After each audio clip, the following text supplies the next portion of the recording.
to bring in our senior national correspondent, Justin Michaels. And Justin, what was the president's remarks from his visit here in North Carolina? Well, you know, he goes there in the capacity, Chris, and we often hear this about presidents doing this, going as the consoler-in-chief. You know, Biden has done that. They often refer to the president as consoler-in-chief in these roles, to go talk to folks, see how they're doing.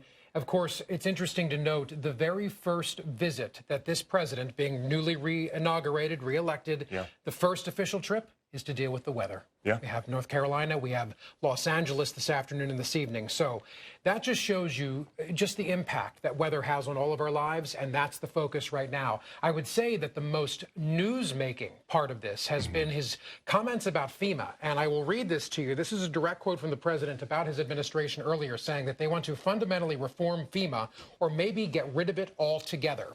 Those are some strong words, and we're obviously going to need to learn more about it, but he mentioned it a few different times at a few different stops there in North Carolina about potentially getting rid of FEMA. He gave a little more insight into the administration's thoughts on what they're going to do, because they obviously need to be able to funnel that money somehow. The whole point being making the states responsible for the cleanup and how it's going to go, but getting money through the states from the federal government. So allowing the states to lead the disaster recovery as opposed to FEMA. An interesting thought, but again, we need more information, because this, at this point, are just a few comments coming from the president. What's backing it up? We're going to have to learn more about that in the coming days, Chris. You know, from the locals here that have been trying to pick up the pieces, it's now over 4 months since Helene came through. You know, what was their reaction to President Trump's visit? Amazing to think. 120 days since landfall, 119 days since landfall in Asheville, I will say.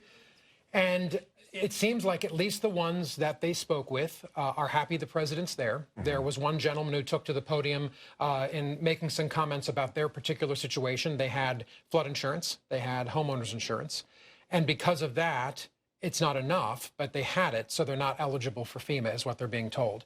There's a lot of confusion about how people are going to be able to get the money. So the governor there, the new governor, Governor Stein in North Carolina, is saying that he's already requested an additional $20 billion in aid and an additional 6 months of a window for people to apply, because the window actually, as set right now, will expire at the beginning of February for people to actually apply for aid.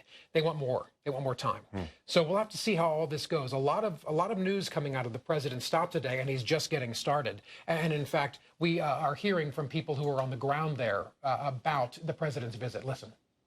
We didn't have power or anything for about 2 months out there, and then we have went back. I've been fighting with FEMA since day one. Our community, there's like 32 homes.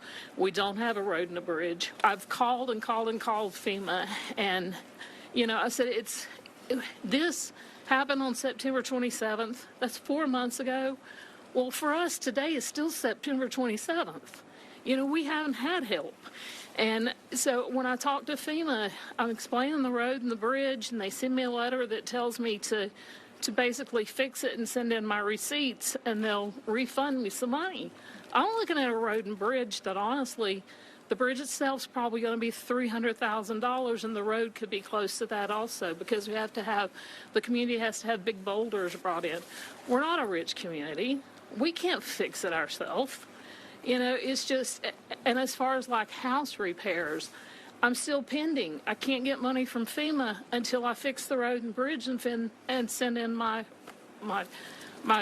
proof that it's fixed and everything. It's just, it's been a nightmare, and I totally feel like that we have been forgotten. If it had not been for our fellow American citizens who stepped up to help us, I don't know what we would have done. You can really hear the sadness and frustration in her voice, and that is something you do hear quite a bit in the aftermath of all disasters we cover. But I have heard time and time again how people in North Carolina feel forgotten. So if nothing else, forget the FEMA comments. Let's put all that aside for a second. Just the President of the United States highlighting this as a disaster zone again will get the attention back on North Carolina, and they need that desperately. Absolutely. We appreciate your coverage, and again, following the latest here with Trump's visits to North Carolina and also in California. Later today. All right. All right, I want to take you out to Colorado.